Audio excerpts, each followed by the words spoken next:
Rather, the threats, the injuries, and homicides are being committed by the person who says, "I love you."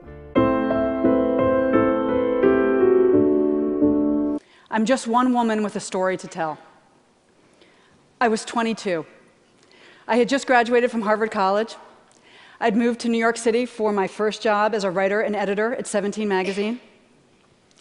I had my first apartment, my first little green American Express card, and I had a very big secret. My secret was that I had this gun loaded with hollow point bullets pointed at my head by the man who I thought was my soulmate many, many times. The man who I loved more than anybody on earth held a gun to my head and threatened to kill me more times than I can even remember. I'm here to tell you the story of crazy love, a psychological trap disguised as love, one that millions of women and even a few men fall into every year. All around me are familiar faces, worn out places, worn out faces, bright and early for their daily races, going nowhere. Years I've done this work, I'm often asked, why? Because we love them. Because they're charming. Because they made us feel beautiful and wonderful like no one we've ever known. And because after they hurt us, they are the most contrite, and they sob and they beg, and we're the mother of their children, and we want a family, and so we go back. Mad world, mad world.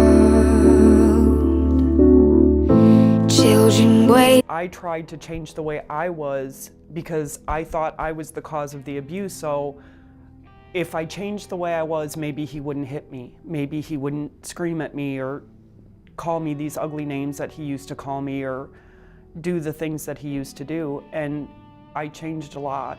I used to be a bubbly, outgoing person, and I became very depressed and sour and serious, and I lost me.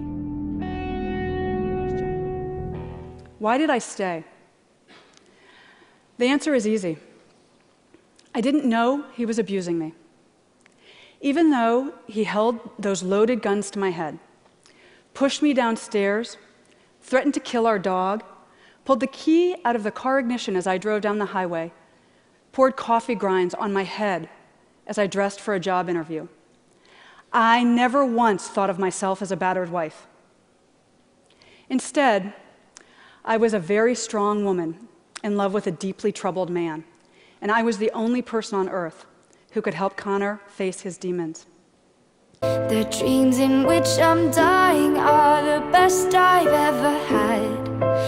Find it hard to tell you, I find it hard to take. When people run in circles, it's a very, very mad world. As soon as I married him, his whole disposition changed with me.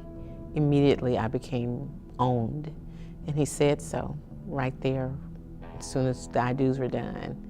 He said, now you're my wife, now you need to act like my wife. The tears are filling up their glasses, no expression, no expression. Hide my head, I wanna drown my sorrow, no tomorrow.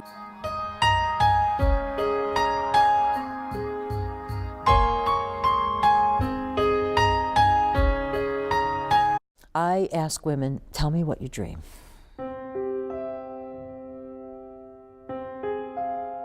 I have no words for how powerful a question that is. You say to a woman 40 years old, what do you dream about? Dream? They've been thinking about survival for the last 20 years. What did you want to be? Like, what kind of a job do you want? I don't know, whatever I can do to fit. What did you want to be when you were growing up? And then I get to say, which is such a great part of my job, let's work on that together. Wearing the same dress she wore yesterday. She has the bruises with a